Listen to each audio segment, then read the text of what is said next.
আমি সমস্যা হচ্ছে আমার ছেলে নিয়ে একটু সমস্যা। ওর অনেক জায়গায় দেখানো হয়েছিল, কিন্তু আমার শাশুড়ি মা শ্বশুরমশাই এই বাবার সাথে ওনাদের ৩৫ বছরের সম্পর্ক। তা আমার ছেলে যখন খুব অসুস্থ হয়ে পড়ছে বা পড়াশোনায় মন বসছে না, তখন আমাকে আমার মা বলল, আমার শাশুড়ি মা বলল যে চল আমি একটা জায়গায় গিয়ে যেখানে আমি উপকার পেয়েছি সেই জায়গায় নিয়ে যাচ্ছি, আমার ৩৫ বছর যাতায়াত। তা আমি বললাম বেশ চলো। তাই এলাম ফার্স্ট দিন, এসে বাবাকে দেখেই তো মুগ্ধ হয়ে গিয়েছি, আর কোনো ভাষা নেই কিছু বলার। বা আমার ছেলেকে দেখে যা যা বলেছে এবং আরও যারা বলেছে একই কথাই বলেছে। বাবা বলেছে যে তোর ছেলেকে আমি আগে ঠিক করি, তারপরে তোকে দেখব বা তোর হাজব্যান্ডকে দেখব, আগে তোর ছেলেকে ঠিক করি। তাই আমার ছেলের কালসর্পযোগ, শনির সাড়ে সাতি, তারপরে রাহু কেতু, অনেক রকমের সমস্যা ছিল। সেই সমস্যাগুলো বাবা আগে রেমেডি দিয়েছে, পড়েছে, পড়ার পরে আজকের ওর সমস্ত কাটানগুলো হলো। তা আমি মনে করি ওর রেমেডিগুলো যখন পড়েছে তা আগে যেমন ছিল তার থেকে অনেকটা ও ইমপ্রুভ করেছে। নমস্কার, ইউটিউবের সকল ভক্তদের জানাই আন্তরিক প্রীতি, শুভেচ্ছা, অভিনন্দন। আমার প্রোগ্রাম আপনারা দেখছেন, সাবস্ক্রাইব করছেন, একে অপরকে শেয়ার করছেন, খুব ভালো লাগছে। এবং চেম্বারেও আসছেন।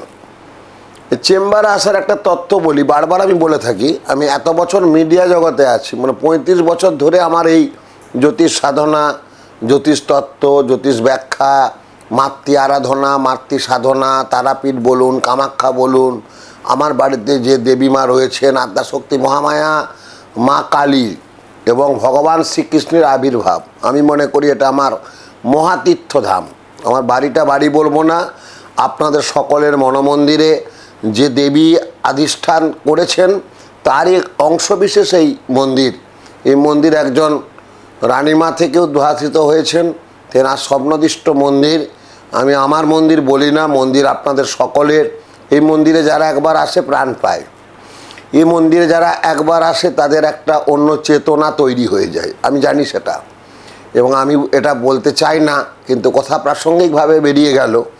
তো আমার কাছে আসাটাও কিন্তু একটা বিরাট ব্যাপার, সবাই আসতে পারে না। বারবার বলি, আমি বিভিন্ন মিডিয়াতেও আমি বলেছি, বিভিন্ন ন্যাশনাল অ্যান্ড ইন্টারন্যাশনাল চ্যানেলেও আমি কাজ করছি এখনও, দেখবেন আপনারা। তো সেখানেও আমি বলি যে আমার কাছে সবাই আসতে পারে না। আত্মার সঙ্গে আত্মার কানেকশান না হলে, ভগবান শ্রীকৃষ্ণের আশীর্বাদ, আদ্যাশক্তি মহামার আশীর্বাদ না থাকলে বিশ্বনাথ শাস্ত্রীর এনি চেম্বারে যাওয়া যায় না। তবে আবার এটাও ঠিক, যদি চেষ্টা থাকলে তার ফল হয়। হ্যাঁ, কর্মভাগ্য চেষ্টা ইজ ইকুয়াল টু ফল।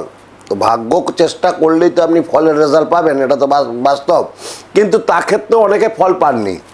এটা তার অশুভ গ্রহের প্রভাব, তার জাতকের রাশিচক্রের প্রভাব, এবং বিভিন্ন গ্রহ যে আমাদের সন্নিবেশে আমরা যে গ্রহের ফেরে মানুষ ঘোরে, তার তো অশুভ কুপ্রভাব নিশ্চয়ই, অশুভ গ্রহের দৃষ্টি রয়েছে।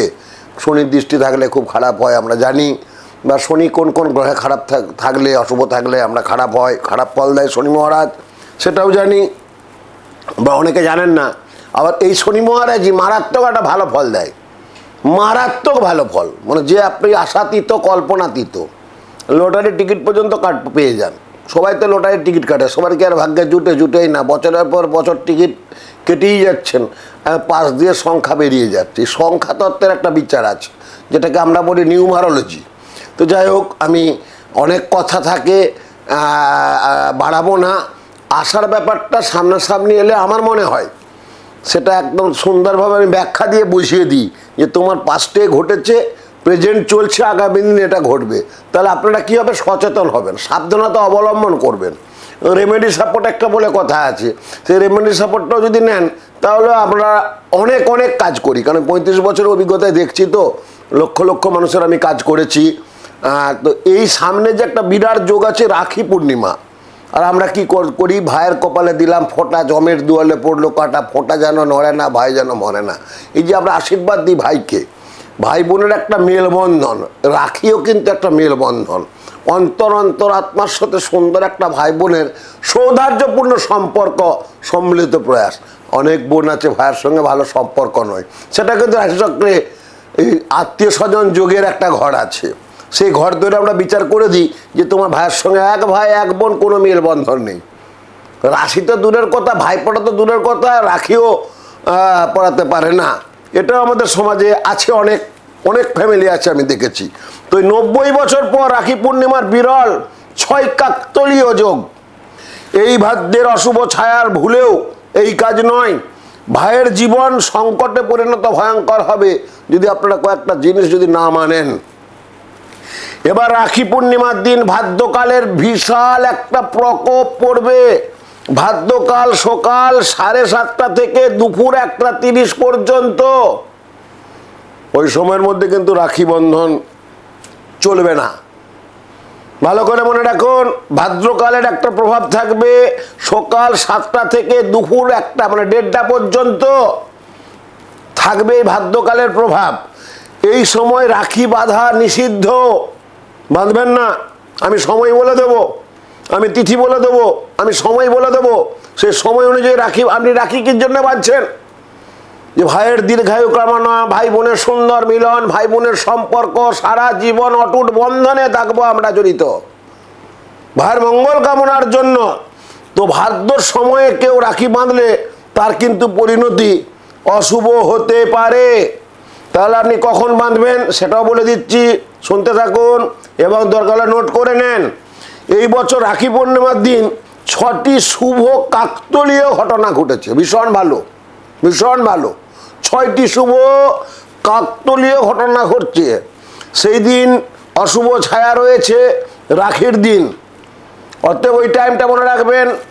শুভযোগ্যী রাজপঞ্চক শ্রাবণ মাস সোমবার যোগ আমরা মানি, শ্রাবণ পূর্ণিমা ও স্নান মানি আমরা, সর্বার্থ সিদ্ধি যোগ এবং রবি যোগ, এই শোভন যোগ গঠিত হতে চলেছে। ওই দিনটিটা বিশেষ শুভ। এই শুভ কাকতলীয় যোগের কারণে এই বছর রাখি বন্ধন উৎসব বিশেষ বিশেষ বিশেষ হয়ে উঠেছে, সংগঠিত ভীষণ ভালো। এবং রাখি বন্ধনের সময় টাইমটা ভালো করে নোট করে নেবেন। সমস্ত যারা ভাইয়েরদের রাখি বাঁধেন, দাদাদের মঙ্গল কামনায় বোনেরা সর্বাত্মকভাবে চিন্তন মনন, খাওয়া দাওয়া, ভুরি পূজন, বাঙালিদের একটা উৎসব তো থাকেই জানেন, এর সঙ্গে খাওয়া দাওয়া। দুপুর 1:32 থেকে রাত্রি 9টা 8 পর্যন্ত সুন্দর সময়। এই যে আমি বললাম 4টে ছটি রাজপঞ্চম যোগ, শ্রাবণ মাস সোমবার এবং শ্রাবণ পূর্ণিমা ও স্নান এবং সর্বার্থ সিদ্ধি যোগ, রবি যোগের কারণে এবছর রাখি বন্ধনের উৎসব মারাত্মক সুন্দর সুন্দর সুন্দর সুমধুর সুখময় জীবন। ভাইদের জন্য বোনেদের জন্য ভীষণ একটা ভালো যোগ।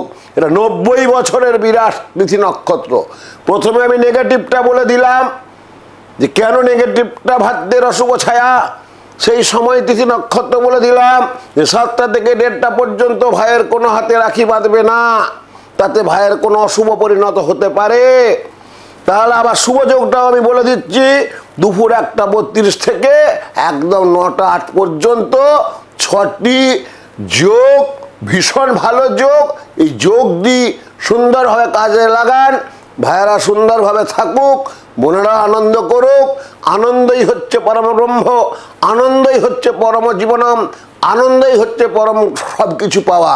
যে আনন্দ করতে পারে না, যে ঈশ্বরকে ভালোবাসে না, যে বাচ্চা ছেলেকে ভালোবাসে না, যে ফুলকে ভালোবাসে না, তার মধ্যে মানও নেই, হুঁশও নেই, ইজগাল টু অমানুষের মতন সে আচরণ করবে। অতএব এই শুভযোগটা, এই সুরক্ষণ যোগটা, এই সন্ধি যোগটা, এই রাজকর্কট যোগটা, এই শ্রাবণ সোমবার যোগটা, এই শ্রাবণ তিথি যোগটা, এই শান যোগটা আমরা সবাই কাজে লাগাবো। সমস্ত বোনেরা কাজে লাগাবে ভাইদের এবং দাদাদের মঙ্গল কামনায়। পরে যে রবির কারক গ্রহ আসছে সেটা শুনতে থাকুন। আমার এপিসোড অবশ্যই শুনবেন, নইলে পিছিয়ে থাকতে হয়, এবং শুনবেন, ভীষণ কাজে লাগবে। আপনাদের জীবন সমৃদ্ধ সুন্দরভাবে বাড়বে, জীবন জীবন এগিয়ে যাবেন। জয় মা তারা, জয় মা তারা, জয় মা তারা। হরে কৃষ্ণ, হরে কৃষ্ণ, হরে কৃষ্ণ, কৃষ্ণ কৃষ্ণ, হরে হরে। জয় প্রভু নিত্যানন্দ, প্রভু জনার্দন। হরিয়ে মাধব, হরিয়ে মাধব, হরিয়ে মাধব। হরি ওং তৎসতম, হরি ওং তৎসতম, হরি ওং তৎসতম।